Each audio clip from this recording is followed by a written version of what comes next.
तो आज मैं आपको बताऊंगा कि बेसिकली डिजिटल मार्केटिंग होती कैसे है और हम क्यों डिजिटल मार्केटिंग करते हैं। बिल्कुल सिंपल तरीके से एक्सप्लेन करूंगा। बेसिकली कोई भी प्रोडक्ट्स जब हम डिजिटली उसकी मार्केटिंग करते हैं या उनके कोई एड्स चलाते हैं, उसको ही डिजिटल मार्केटिंग कहते हैं। डिजिटल मार्केटिंग में सर्च इंजन करते हैं हम, उसके अलावा सोशल मीडिया मार्केटिंग करते हैं, उसके अलावा ईमेल मार्केटिंग भी करते हैं।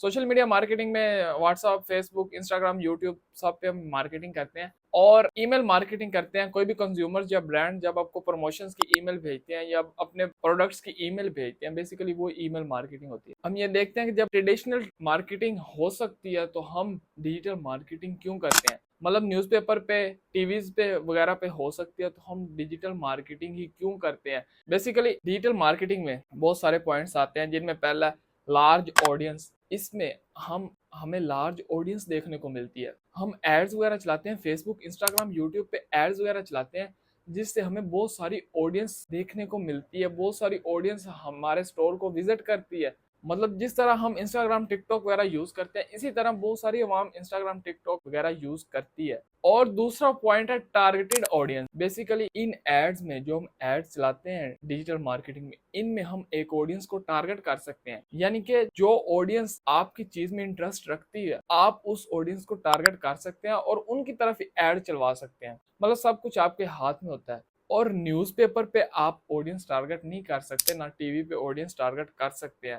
उसके अलावा न्यूज़पेपर या टीवी पे आपकी कॉस्ट भी ज्यादा लगती है और ऑडियंस भी कम आती है। मतलब एड्स पे इतना खर्चा भी नहीं आता और ऑडियंस भी ज्यादा आ जाती है, और वो खर्चे का इतना पता भी नहीं चलता क्योंकि आपकी उतनी सेल्स जनरेट हो जाती है। उसके अलावा अगला पॉइंट है, आपको इसके फीडबैक्स वगैरह देखने को मिलते हैं। आपकी ऑडियंस आपको फीडबैक्स देती है। आप अगर उनको अच्छे प्रोडक्ट डिलीवर करते हैं या कहीं पे कोई एड चलाते हैं, तो ऑडियंस जो होती है वो लाजमी फीडबैक आपको देती है। तो इसका ये भी फायदा है डिजिटल मार्केटिंग का। उसके अलावा आप इसके एनालिटिक्स चेक कर सकते हैं कि आपको फेसबुक एड से, इंस्टाग्राम एड से कितनी ऑडियंस मिली। उस हिसाब से आप अगले एड्स अपने चलाते हैं। तो इस तरह आपको बहुत ज्यादा फायदा है इन एड्स का। डिजिटल मार्केटिंग इसलिए लोग करते हैं, अपने ब्रांड्स को प्रमोट करने के लिए, मार्केटिंग करने के लिए अपनी प्रोडक्ट की। इसलिए लोग डिजिटल मार्केटिंग को चूज करते हैं बजाय इसके वो ट्रेडिशनल मार्केटिंग करें। तो डिजिटल मार्केटिंग आज के दौर में सबसे बड़ी चीज है। तो अगर आपने भी डिजिटल मार्केटिंग करनी है और एड्स चलाने हैं, तो एड्स के साथ साथ आपको एसईओ भी करनी होगी, क्योंकि खाली एड्स चलाने का कोई फायदा नहीं है। आपने वैसे कीवर्ड सर्च करने हैं,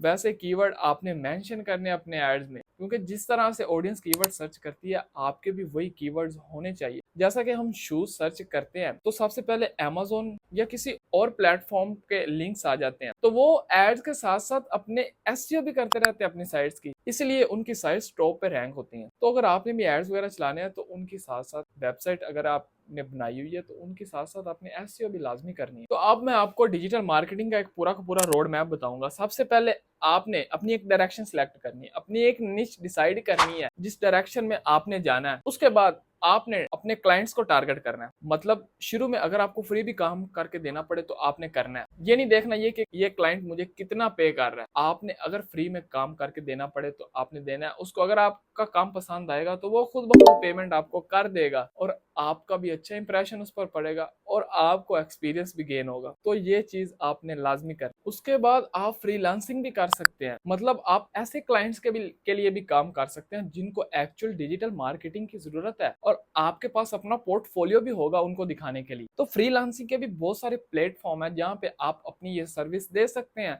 और अच्छी अर्निंग कर सकते हैं। फाइवर है, अपवर्क है, ढेर सारे प्लेटफॉर्म्स हैं जहाँ पे आप अपनी ये फ्रीलांसिंग की सर्विस दे सकते हैं, डिजिटल मार्केटिंग कर सकते हैं। उसके अलावा आपके रेफरेंसेस होने चाहिए। मतलब बिजनेस में लोगों के रेफरेंसेस होते ही होते हैं। जिस क्लाइंट ने आपसे वो सर्विस ली है, अगर आपने अच्छा काम उसको करके दिया तो वो आगे अपने दोस्तों को, रिश्तेदारों को रेफर करेगा। तो इससे आपका और भी बिजनेस ग्रो होगा और आप डिजिटल मार्केटिंग से अच्छी अर्निंग कर सकेंगे। तो लास्ट पॉइंट है कि आपने कंसिस्टेंट रहना है, क्योंकि शुरू शुरू में क्लाइंट्स नहीं भी आते, अर्निंग नहीं होती और आपने दिल नहीं छोड़ जाना। मतलब आहिस्ता आहिस्ता आप ग्रो करेंगे। ये नहीं होगा कि एकदम से आप ऊपर चले जाएंगे। आपने कंसिस्टेंट रहना है और ये सारे रोड मैप को आपने याद रखना है ताकि आप भी डिजिटल मार्केटिंग में सक्सेसफुल हो सके। तो अगर वीडियो पसंद आए तो चैनल को सब्सक्राइब कर लें और